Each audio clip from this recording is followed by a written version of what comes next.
Hello. The new episode of the A is for Architecture podcast is a frankly fascinating and unexpected discussion with Dr. Shiben Banerji, Associate Professor in the Department of History of Art at UC Berkeley, about some small parts of his expansive and wonderful Lineages of the Global City, Occult Modernism and the Spiritualization of Democracy, which he published with the University of Texas Press in July this year. In the shadow of empire-collapsing wars and revolutions, Shiben explains, occult modernists of the early 20th century saw not just chaos, but a rare chance to forge a spiritually united humanity. Across the world, from Argentina to India to America, occultist architects and planners dreamed up radical cities, suburbs, and communes designed to awaken a new global subject who would feel bound to all humankind, transcending the impulse for wretched violence. A is for Architecture, a podcast about architecture, buildings, urban culture and space. Hello and welcome to another episode of the A is for Architecture podcast. I'm delighted to be talking today to Dr. Shiben Banerji. Shiben, thank you so much for joining me. We're going to be talking about your recent book, Lineages of the Global City, Occult Modernism and the Spiritualization of Democracy, which came out this year with University of Texas Press. It has come out, hasn't it? Lineages of the Global City was released in the early spring. I got my hands on my first copy in April.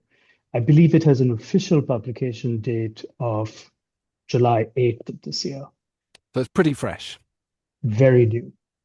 Well, we can come to the book in a second, but I would love to hear your story and how you came to this book, how you came to this piece of scholarship, I suppose, because it jumped out at me when University of Texas Press wrote to me. It jumped out as very distinct, very exciting in terms of the way that I'd been thinking about modernism and the literature that I had encountered around modernism. So I'd love to hear that chronology. Well, thank you, Ambrose. I'd be glad to say something both about my formation and the trajectory that led me to Lineages of the Global City. I think of cities as having chosen me rather than the other way around. I was born in Bombay. That's where I grew up.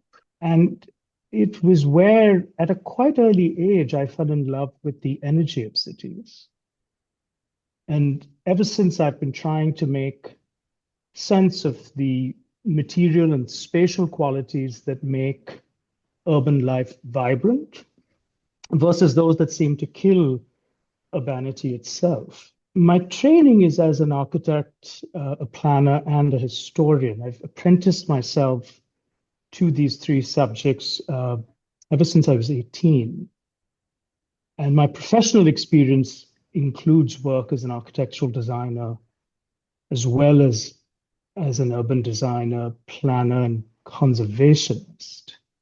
I suppose it might help to just say a little bit of how I understand architecture. Sure.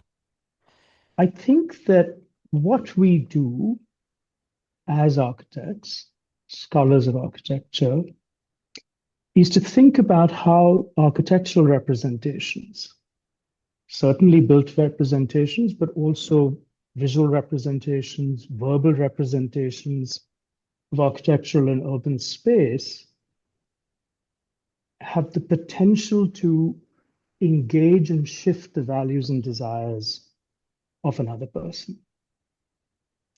I think of this as really the enduring legacy of Vitruvius, whose very utterance of the word architectura differentiated it from practices such as carpentry and masonry. And that was a distinction that was very important in the Italian Renaissance and was re-articulated, I think, in important ways in the modern period that followed. So the way I think of it, the way I was taught to think of architecture as a teenager, is a client walks into the door of your studio and has some terrible ideas. And the task of the architect is to use representations of architectural space, drawings, but also words, maybe models or some other form of three-dimensional representation, to convince them that they can have everything that they want just a little bit differently than they may have imagined. And if the architect's any good, then the client who walked into the studio will leave a patron not just of good architecture, but of the arts more generally. I think this is very much true at the urban scale, and that's part of what my motivation for writing Lineages of the Global City was to insist that there was this quality, I think even a defining quality of architectural practice that was constitutive of town planning, landscape approaches to architecture, at the very cusp of when these fields are professionalized and gain recognition as independent disciplines, that is to say, disciplines independent of architecture. May I share a couple of details about my teaching experience? Because in many ways, this book does come out of teaching. Yeah, that would be wonderful. In a very strange turn of fate, 2 weeks after defending my master in city planning thesis, I was appointed as a research fellow at MIT. This was back in 2006. At that particular moment in American academia, there was a very strong impetus to, quote unquote, globalize the curriculum. But it was rarely clear what anyone meant by that phrase. So my subsequent postgraduate research as a candidate for a PhD in the history and theory of architecture, and my postdoctoral research as a Mellon Fellow in the urban humanities was focused on historicizing the globe as a conceptual category instead of presupposing the globe as an existing background or as a geographical frame of analysis. And this book is really the fruit of that labor. So trying to make sense of what might the varied and competing conceptual meanings of the globe be in something like the long 20th century. That's a great introduction. It's a fascinating set of ideas that you present. Very interested, particularly in this reading of the globe that you phrase. And I didn't get a chance to write that down so I could repeat it back to you, but they used a particular phrase there, the globe, not as a passive background, but as a kind of... as something that had to be actively produced. Yeah. That it isn't ever a given. I think that that's true. I don't think the globe, or for that matter, the nation or the city ever merely exists. I think it constantly has to be produced.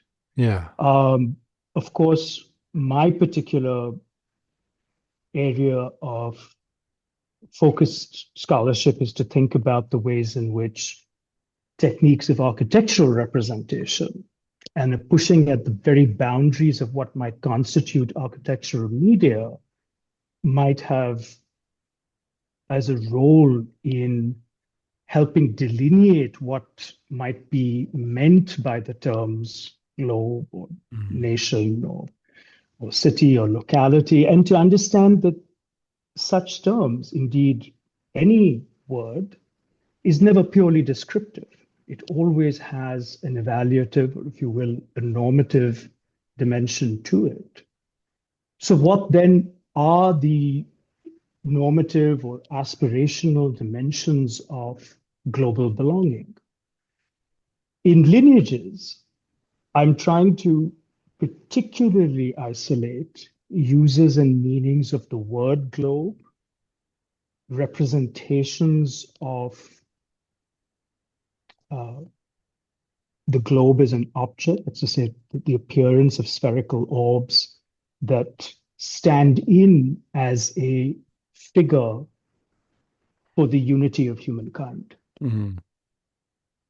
Now, there were two things that very quickly sprung out when I was looking at the variety of sources that I did, which encompass principally urban plans, but also experiments in writing, drawing and printmaking, and perhaps most startlingly at first, filmmaking.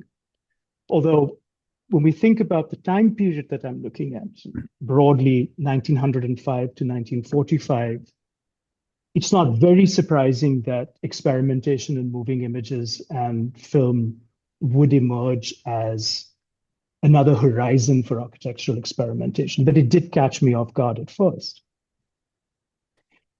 There are also texts. When I refer to the experiments in writing, there are texts in a range of languages, some of which I had fluently, others of which I had to sort of improve on as I was doing the research. And broadly, it's Dutch, Italian, French, Spanish, English, German, Bengali, Hindi, and Gujarati sources that I've used. And in no sense should I convey the impression that I'm fluent in all of those languages. Would that it were.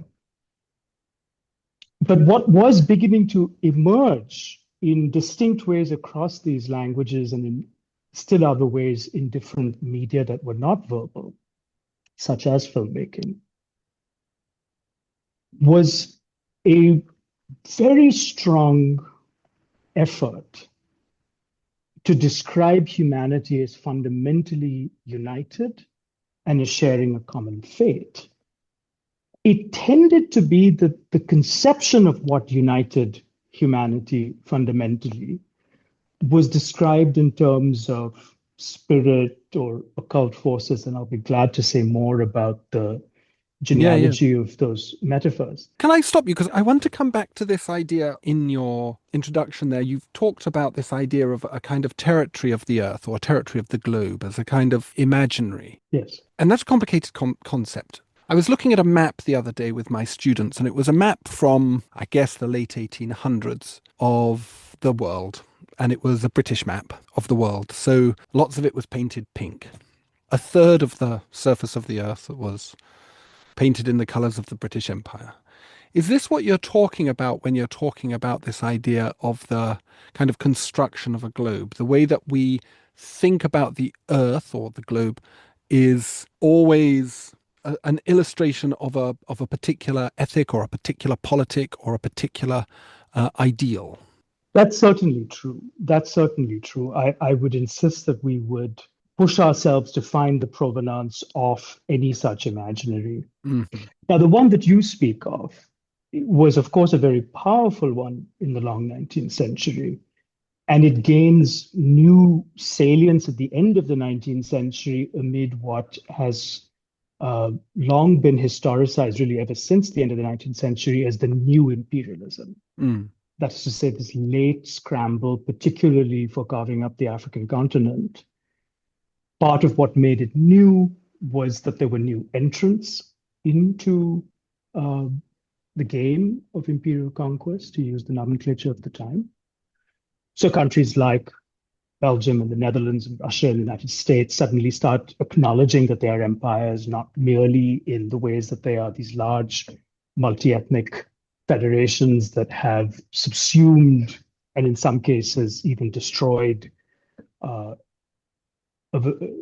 multitude of ethnicities to come into existence, but that they also have these overseas territories and these discontiguous territories that are theirs.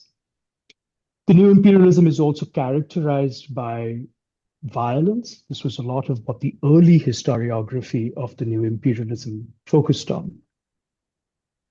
The third aspect of the new imperialism, and the one that has the closest bearing to my early 20th century story, is indeed it was this banner of peace that was used to carve up the surface of the earth for the purposes of these rivalrous empires and military and trading blocs. Now, that use of peace to, in fact, then inflict unimaginable physical violence, to say nothing of other forms of cognitive and cultural violence, on the peoples of the earth, is something that emerges as an object of critique in the early 20th century. And this was the other element that kept coming up in the sources, that indeed the very category of international law that was invented in that moment to settle disputes between rival empires, to prescribe such things as aerial bombardment, to limit armament buildup, all of the things that we associate with pacifism from the 19th century, that in fact these were all technologies of colonial rule in very light disguise. So this produces a sense that, well, perhaps internationalism is unworthy of our allegiances.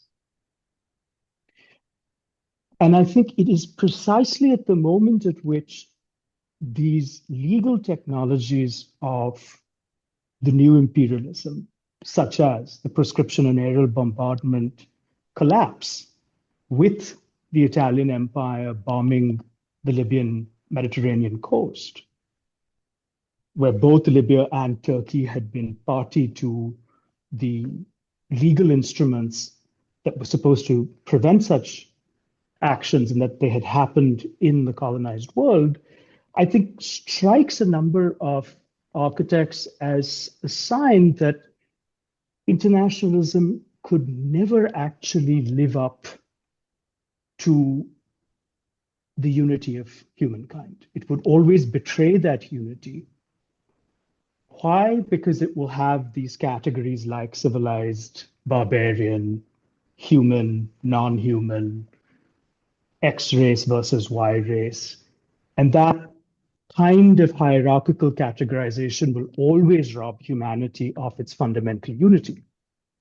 So it is actually in this moment of crisis where it appears that the very measures and instruments of liberal internationalist rule are little more than technologies of colonial rule, that you have architects, among others, being drawn to this language of the invisible spiritual bonds or the occult forces that bind together not only every nationality and class, because the other great international project that is beginning to emerge at the dawn of the 20th century is international socialism.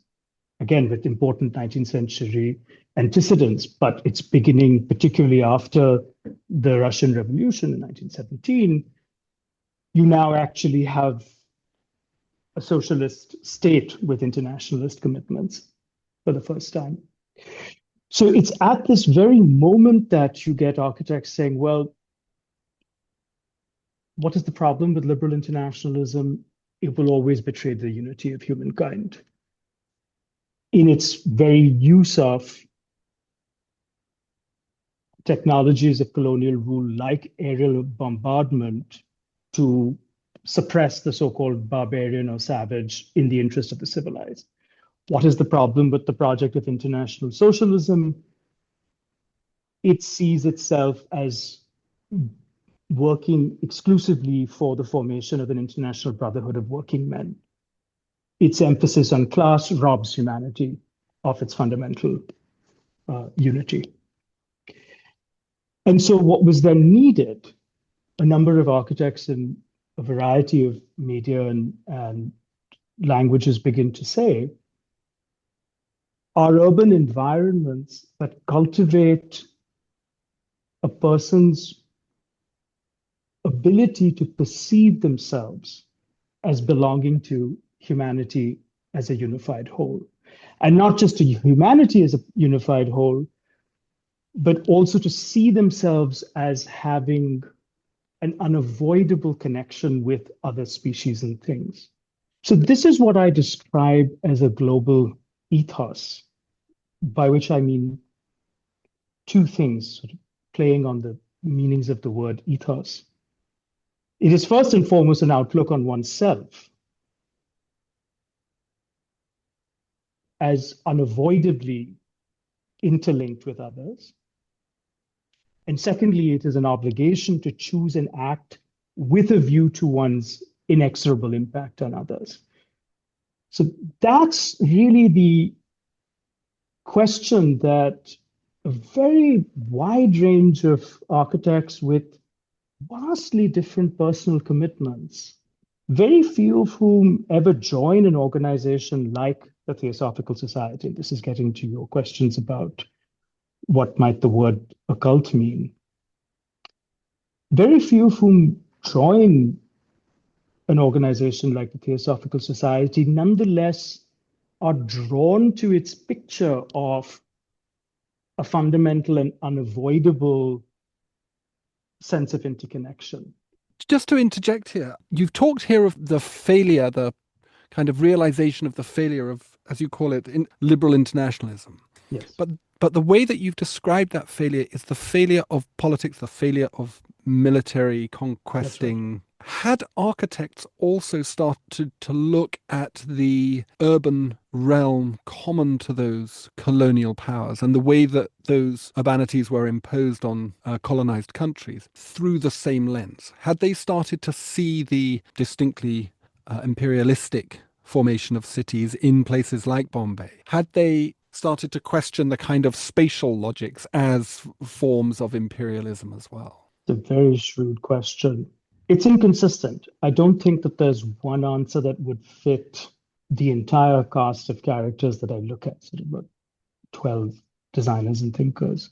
I think it is certainly true for the American architects Marion Marnie and Walter Burley Griffin, whose transnational practice included work over very extended periods of time in Australia and India, two very different zones of the British Empire.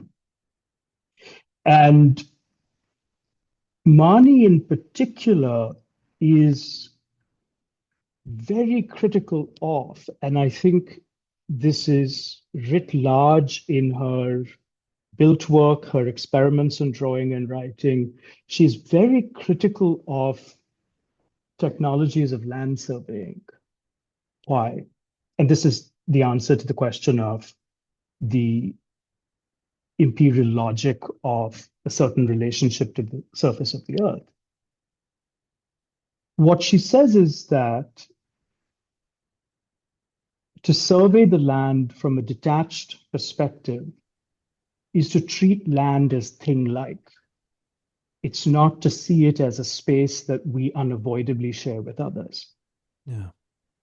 So her built work, her experiments in drawing and writing are always pushing at the limits of the cadastral survey in quite beguiling ways. It's not that she will do away with the technology of surveying. Her projects are based on surveys of land. And you could not have something like her insistence on building with the contour of the land if you didn't have a way of measuring slope and geometric qualities like that. But she always wants to get the residents in the communities, the residential subdivisions and suburbs that she's designing, to recognize that the detached scientific perspective on the world or land is not the only one we have. We also have an embodied first-person relationship, and that we are not merely calculating machines. I think that what is so fundamentally conservative about Marnie and Griffin's practice is that it is an effort at conserving what they see as perhaps as uniquely a human quality, the ability to reason that one need not do something merely because one could do it and because others around us were doing it. So if others around us are destroying the land, laying out gridiron suburbs in Sydney, so much the worse for us. It just means it ups the ante or the stakes of needing to devise representational techniques whereby living in a suburb of Sydney that is not a gridiron suburb that destroys the bushland and flattens the topography of North Sydney is attractive. And it draws in a new kind of client and turns them into a patron. So that's what I mean about architecture's ability to engage with subjective values with a view to shifting them. Yeah. That is a very elegant way of describing it. As I said to you before we started recording, I recorded a podcast early this morning with an architect based in Sydney, and Peter Stutchbury, and this is exactly the kind of way that he's trying to engage in space. So it's very interesting that 1905 to 2025 we see this consistent sort of call to think about alternative ways of understanding and engaging with space. And I suppose that in a slight way, and without wishing to put words in your mouth, gets us back to this beautiful word, so close to Halloween, this beautiful word of occult modernism that you use. Can you explain perhaps what on earth that means? Because it's two very distinct words. Indeed, yes. Well, what a number of historians and critics of modernist art, literature and film, music and architecture have long sought to understand is the attraction that a Yeats or a Kandinsky or a Taut felt towards new religious movements, or as they described themselves at that moment, at the end of the 19th century, the beginning of the 20th century, as occultisms. Now, occultism was quite unlike spiritualism that preceded it. Spiritualism was about talking to the dead. And there's a lot of excellent both social history as well as conceptual history that describes this upsurge in interest in spiritualism in places like the United States in the immediate aftermath of the Civil War. People want to talk to dead relatives.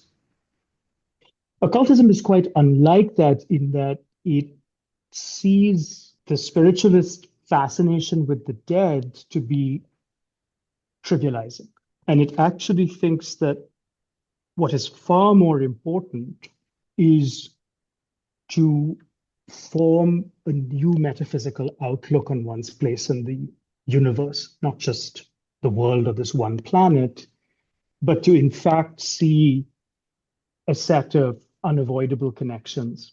Now, this language of unavoidable connection with creatures and things, including specks of dust and atoms on a different planet, the sense that we are connected with those things, to say nothing of with each other and the various plant and animal and avian and aqueous species that we are dependent on as humans. We sort of voraciously consume them, do we not?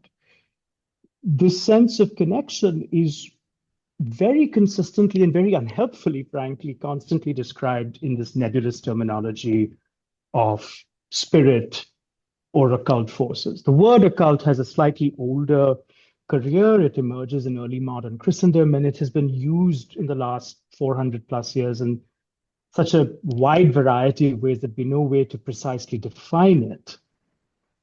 So what I try to do then is to look at how the metaphor and imagery of occult forces is the one that so many architects turned to in the early 20th century as a way of trying to understand the turmoil of the early 20th century.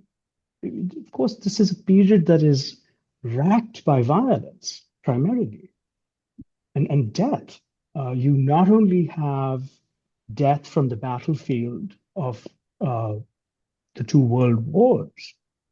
Is it not something on the order of 105 million dead by the end of the first half of the 20th century from those two world wars? But there's also other instances of revolution, anti-colonial revolt, and these phenomena are in no sense mutually exclusive. There are also other forms of violence that are deeply tied to the iterative economic slumps of the interwar period. There's also a series of pandemics. So there's a great sense of turmoil and uncertainty in the early 20th century, and a deep dissatisfaction among a very wide range of modernists with orthodox liberal and socialist accounts of this turmoil, and a deep distrust that politics and government would make us into ethical beings in the face of such turmoil. I think that's what then produces the investment in art and design and literature and film. That what if one might aesthetically transform a person's ordinary perception, their commitments, and in that sense, their consciousness, such that they saw themselves as unavoidably interconnected with others. And in that sense, they see themselves as global subjects, as having some obligation to choose and act, right? What is the quality of being a subject? It's in our intentional frame of action. So you choose and act with a view to what it is to see yourself as connected with others. That's very clear.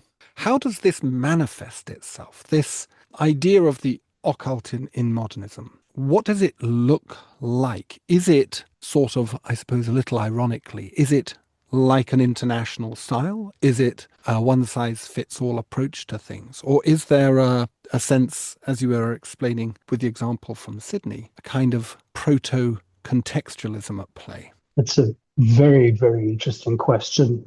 My approach to the plans for cities, which are generally at the scale of satellite cities, about 2,500 acres, suburbs that run into a few hundred acres with subdivisions in the tens of acres, 60, 90, and campuses that again run into the scale of a few hundred acres.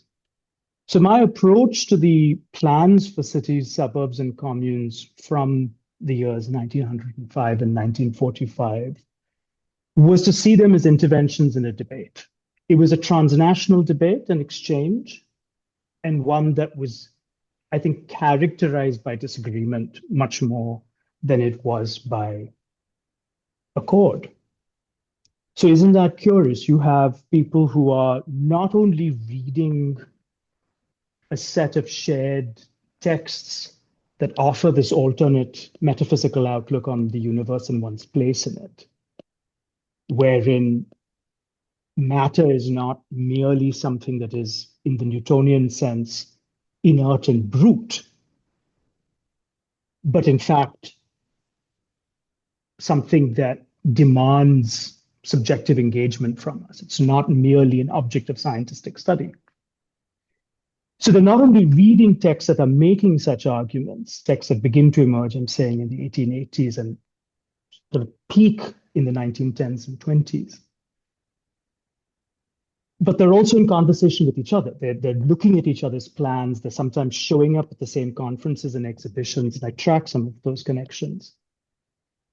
But I practice a historiography that emphasizes contrast over connection, because I think that allows us to see what's at stake for each of these architects, rather than to tell them what they were about, rather than to impose, as it were, a fundamental purpose on each of their projects. No, I think they're actually quite in disagreement with each other and on two things.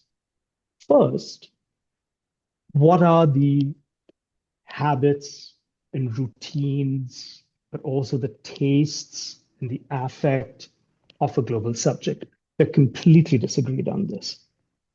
Now, in part, that is because they're coming out of very different linguistic contexts. And they are having to write their way out of a set of very different political and economic conditions. So their starting points of what it would mean for a person to effortlessly experience their daily life as a global subject rather than an international one or a national one or a classed subject or an ethnically defined subject. All of these architects are coming at that question from very different starting points. So they're fundamentally disagreed on the routines that will produce a global subject, and they're equally disagreed on the spaces in which those routines should be cited. I broadly think that there are, let's say, two turning points in the story. One is more chronological than the other, and the other is more spatial. The chronological pivot is the First World War. The eruption of the war does not actually seem to, in any sense, set back efforts to plan satellite cities, the goal of which is to reorient both liberal internationalism and international socialism and redirect it or sublimate it, to use a term from the mime sciences, into a humanitarianism. And a humanitarianism that is slyly imperial, if not overtly imperial. That's something I certainly critique in the book. Now, the First World War doesn't in any sense stop work along these lines. And these satellite cities that are planned for, say, as an adjunct to The Hague, where the Permanent Court of Arbitration is created as a sort of mecca of liberal internationalism, indeed to this day, and its failings are tragically before us. What characterizes those early satellite city plans is formal geometry. And part of what I'm arguing for in occult modernism is a non-stylistic approach to the study of modernism more generally. So for me, occult modernism is not one style or a family of styles. Rather, it's a way of getting beyond the language of style and saying, how do representations of, in this case, urban space, seek to alter consciousness and perception such that an individual begins to perceive themselves as belonging to a vast network that spans continents and species and generations. Can you give some examples of this? Yes, these are the plans that get really, let me put it this way, these are plans that do not get very far. So there is a Dutch plan by the Dutch architect de Basel from 1905. It's a plan for a world capital. That's the one that's an adjunct to The Hague. Beyond some very early efforts at land assembly, it doesn't really proceed. And what we get is an octagonal plan. For the longest time, we only had a very, very poor black and white reproduction of it. I actually found the original plan and a series of precursor studies. And this is true for a number of projects. Of the 100 images in the book, about 90 have never been published before. So, and I was able to, thanks to the University of Texas Press, as well as the Graham Foundation, I was able to publish a number of those plans, manuscript plans, in their color form. Now, what happens in the First World War is there's still an effort to plan along these lines, using these forms, but more profoundly to say that what the world needs is some kind of supplement to liberal internationalism and international socialism that takes the form of a city that will shift the commitments of a diplomat or a trade representative or a union leader. Coming out of the First World War, in Europe, that view begins to break down. The view that what a city can do is concentrate points of intense communication, particularly verbal exchange, but also trade and cultural exchange. The sense that that is sufficient to forming a global subject comes to be questioned for the first time around 1921-22. And this is the story I tell about the Belgian pacifist Paul Otlet, who really, in the context of the iterative financial collapse of Europe after the Versailles Peace, has to use a Christological metaphor, has a road to Damascus moment. And he realizes that this form of city planning that is about intensifying interaction, and so it takes almost cartoonish proportions of thinking about plazas, but also axial connection between buildings and assuming that simply putting buildings on an axis means that the people working in those buildings will be talking to each other. I think those plans from the first decade of the 20th century, both de Basel's as well as Henrik Christian Andersen, a Norwegian American sculptor who's practicing from Rome and is working with the French, top prize-winning architect Ernest Hébrard. I think that their plans are completely non-persuasive. They just lack credibility. If a student prepared plans like that at the end of the semester, we would just be horrified, would we not? It's like one of those moments you're touching your head as a juror on a review saying, oh my God, what am I going to say about this? It's full of noble sentiment and the form simply is unpersuasive. Yes, the World Centre, 1913 World Centre plan Indeed. is quite staggering. Yes. Yes, it does have this hit you over the head quality. But fundamentally, what it's trying to say is that if we aggregate people in these nodes, they will just talk to each other more and that will solve the world's problems. Well, Occult, who is initially a champion of the World Center plan by Ibra and Anderson, turns against it and says it's not fit for purpose. And in the 1920s and early 1930s, twice partners with Le Corbusier to imagine what Occult is terming the Cité Mondiale. And here, the conception of what planned urban space can do is radically different. It's now not about congregating people. It's about saying you can popularize financial speculation through urban planning. And I situate that in a history of both planning and speculation in the Belgian case, which is a really central site of the emergence of financial capitalism in the 20th century. Occult thinks that a plan that encourages a willingness to earn financial profit from real estate speculation as well as from speculative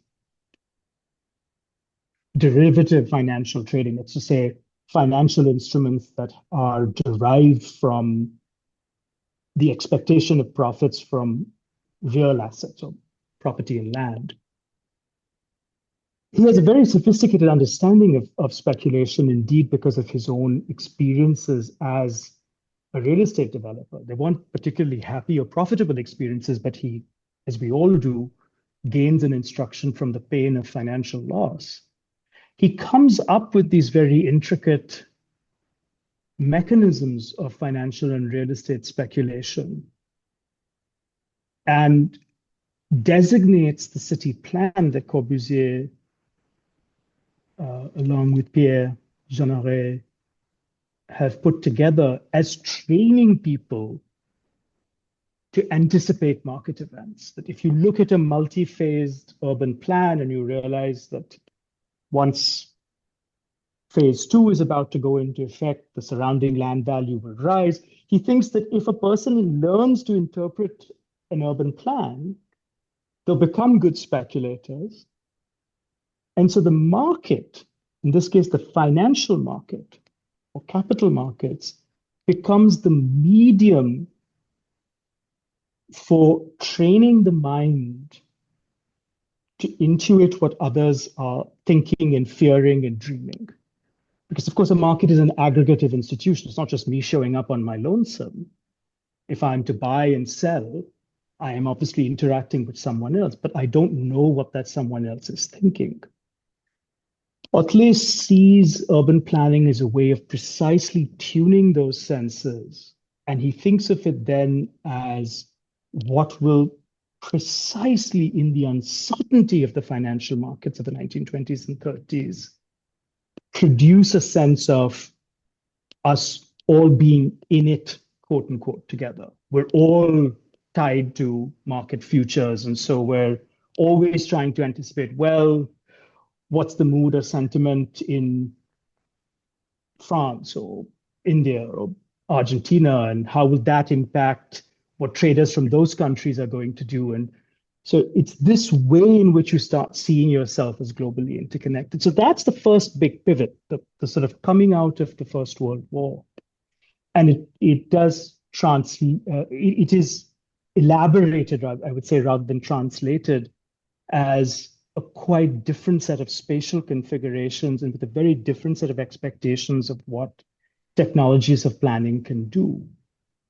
The second pivot, which is less chronological and more spatial, is what I have described with reference to the two iterations of the Cité Mondiale, an iteration for Geneva, an iteration for Antwerp, the World Center, which Anderson thinks can be built anywhere, but would prefer for it to be built on the Mediterranean coast. De Basel's World Center outside The Hague, on the dunes on the North Sea. Those are metropolitan plans. They're not just metropolitan in the sense of being cited in the metropolitan world. They take for granted that the movement of capital under imperialism is a good thing. And they actually see it as a necessary for the formation of a global subject. Mm. In the colonized world, so that's the second pivot. As I said, it's spatial more than chronological. In the colonized world, already by the time of the First World War, you have a very strong argument that, yes, forming a global subjectivity is deeply desirable, but the first element of it is cultivating a will to put constraints on the movement of capital. And this then leads to not, I think, contextualist design, but modes of planning residential suburbs that heighten one's bodily awareness of the impact we have on each other, including other species. And so it's from that awareness that merely by doing something like putting up a white picket fence around my lot, I might be marring the view of the ocean for another, that a person might say,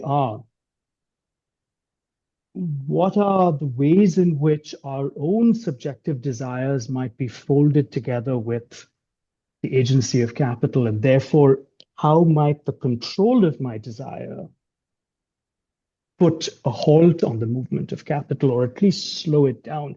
And that's the defining impetus of the suburbs and communes and campuses from of the anti-colonial sort that I describe in the book, not all of which, by the way, are located in the ex-colonial world. Actually, interestingly, Marion Marnie, who I referenced a little earlier in this conversation, brings those very set of concerns right back to the US. At the moment in which she thinks that her fellow US citizens are not thinking seriously enough about what it is for the US to have become an empire, and an empire that she sees as corroding the very core and democratic fabric of the United States itself, and how right she was. It's interesting. I was just going to ask about the role or the contribution, I suppose, of women in shaping this occult modernist urban vision or urban visions. As I said in my notes to you, your book shows that they played a central role in promulgating these visions. Can you talk to that a little bit? Do you think that this moment was, to some degree, quite closely wedded to ideas of emancipation and the emancipatory movements of women particularly gaining greater clout within the professional world? It's difficult for two chaps to be talking about this, I guess, without starting to clumsily patronize and all of that nonsense. But I still think it's worth kind of recognizing this and perhaps speaking to it. What's a wonderful question, Ambrose. I'm so grateful for you for asking it. We can come back to the question of emancipation. But let me just say this. I think you're absolutely correct in observing that the gendered and sexual labor that is expected of women informs particularly someone like the ex-socialist Irish anti-colonial leader of the Indian Home Rule movement, Annie Besant's critique of orthodox varieties of liberalism. So in a very early 20th century text, I think it's 1908, Besant has this wonderfully shrewd riff on Rousseau's "Men are born free and everywhere are in chains," which she is right to see as an important philosophical foundation for a certain conception of bourgeois individualism. And she mocks it by saying, what utter nonsense. Humans are born into a network of obligations. Ontologically, for her, the human infant is incapable of surviving on its own.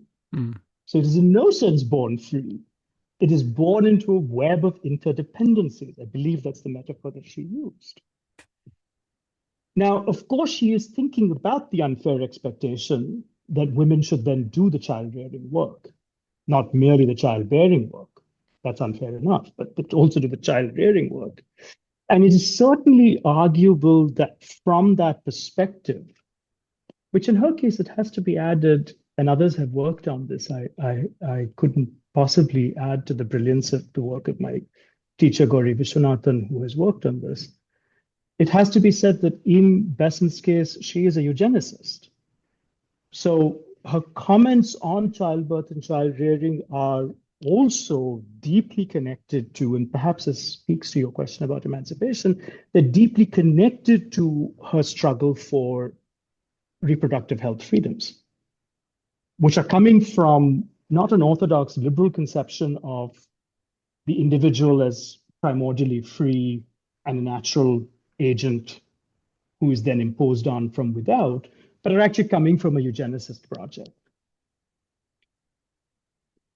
What she's trying to do and what the architects in her immediate circle, particularly in my first hometown of Bombay, are trying to do is to say, well, what might residential design at the scale of individual homes, but then also the aggregation of homes in a newly opened suburb of Bombay at that time, in the early 1920s, what might the architectural design of these spaces and their aggregation entail such that a person recognized that they were born into a network of obligations and were not, in fact, born free.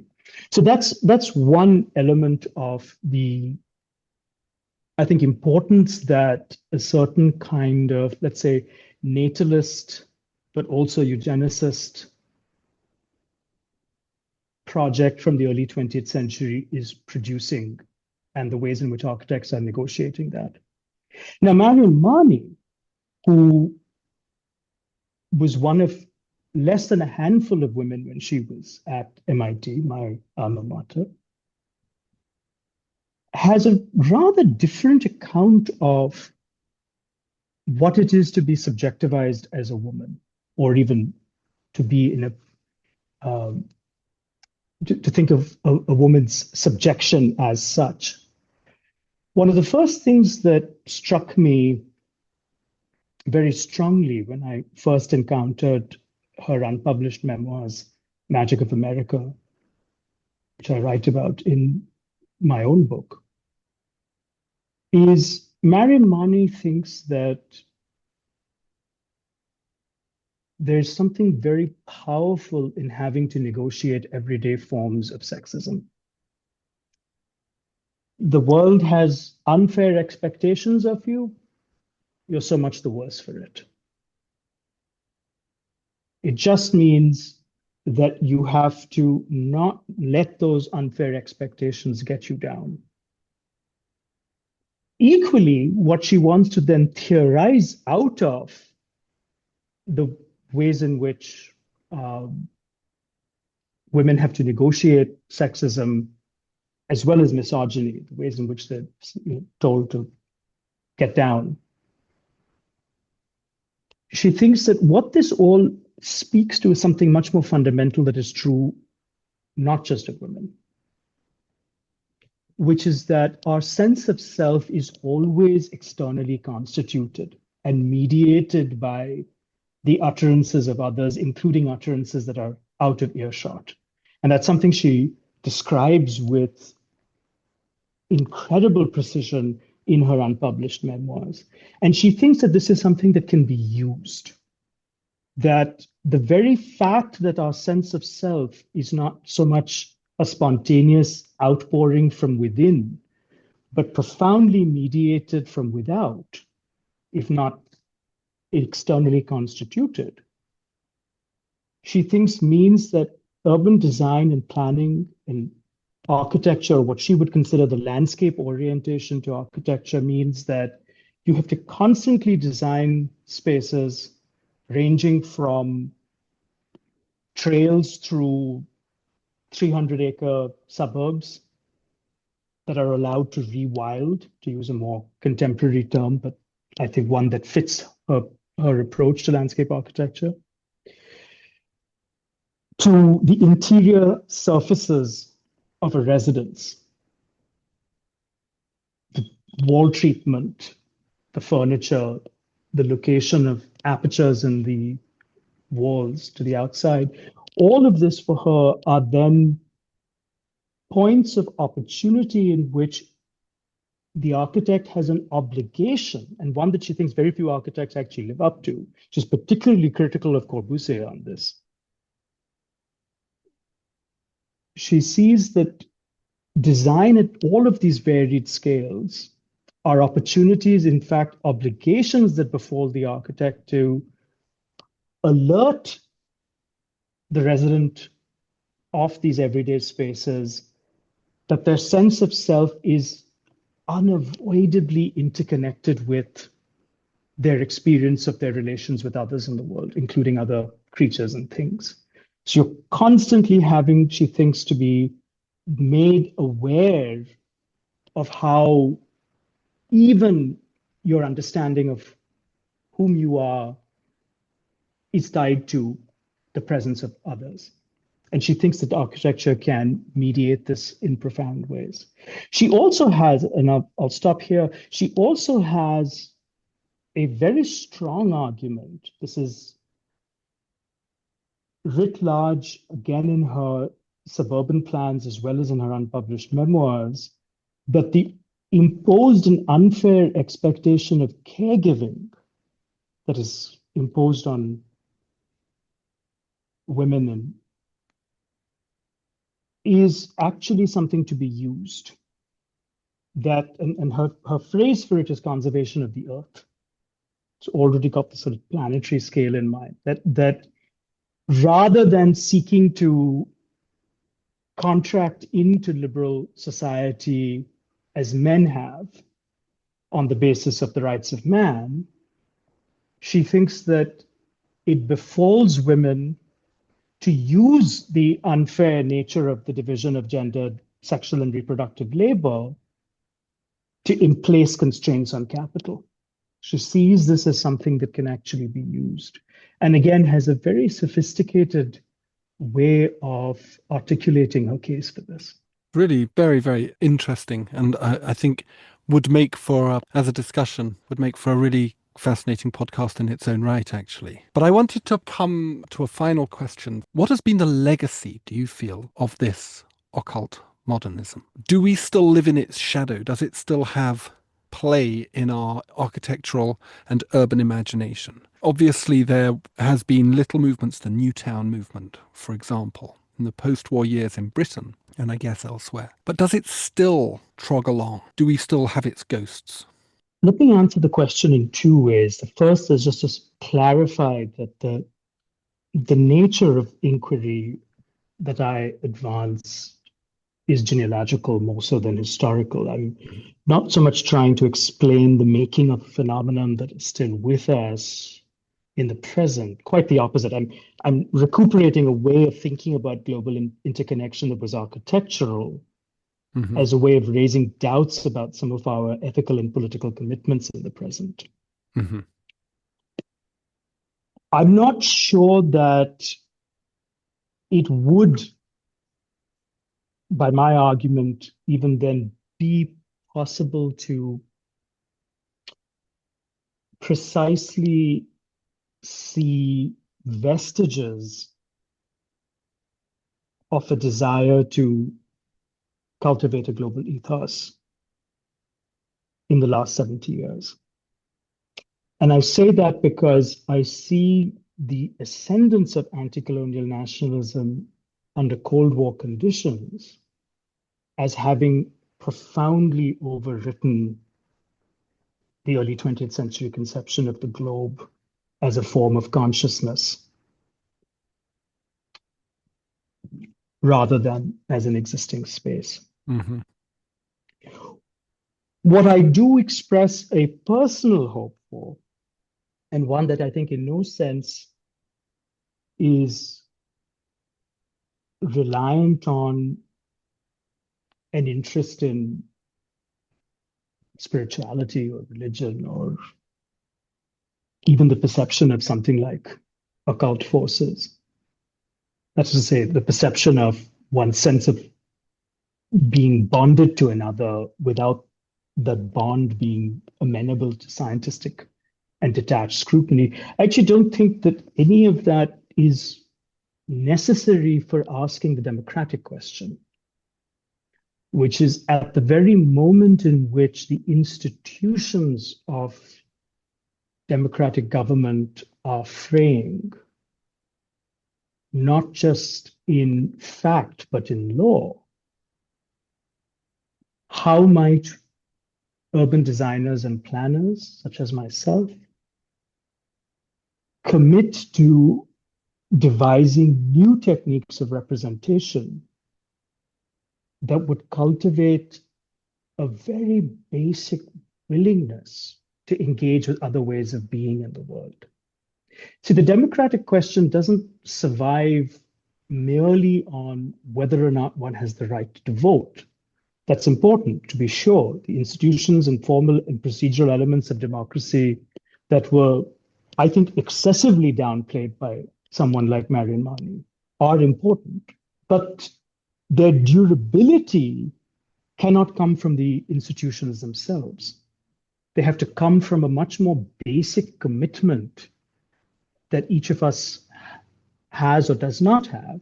And if one were to have it, I think the basic commitment is to say, am I willing to stretch my imagination such that I wish to understand someone else's point of view? I may not agree with it. I may not defect to it. I may not be able to persuade them of the worthiness of my own point of view, but can I at the very least try to form an understanding of another's understanding of the world? I think that's profoundly the work of architecture and urbanism. As I said, the Vitruvian inheritance is to say, I hear you, client who has walked through the door of my studio. I hear what you want, but I just want to suggest to you that there's another set of possibilities just beyond where you are already thinking, or at a tangent to the world you have already imagined for yourself. And let me show you why it both fulfills some of the desires you have, but also reveals to you how certain things you had not conceived of previously might also be desirable to you from the perspective of your own worldview. So it's that, I think, fundamental architectural sensibility that can once again be married to the democratic question. And it's my enduring hope that it will be. But I'll leave it at that. I think that's a wonderful point to finish on. Thank you very much, Shiben. That was beautiful. A pleasure. Thank you. As the Bard of Zanzibar put it in 1985, I had a dream when I was young, a dream of sweet illusion, a glimpse of hope and unity, and visions of one sweet union. Who would have thought that a tight-trousered pop poser could have got so close to the heart of Shiben's matter in blank verse? Not me, that's for sure. Thanks to Shiben for taking the time to speak with me, and to the University of Texas Press for the PDF of the book. Links to it and to Shiben at Work are in the podcast description. And thanks for listening.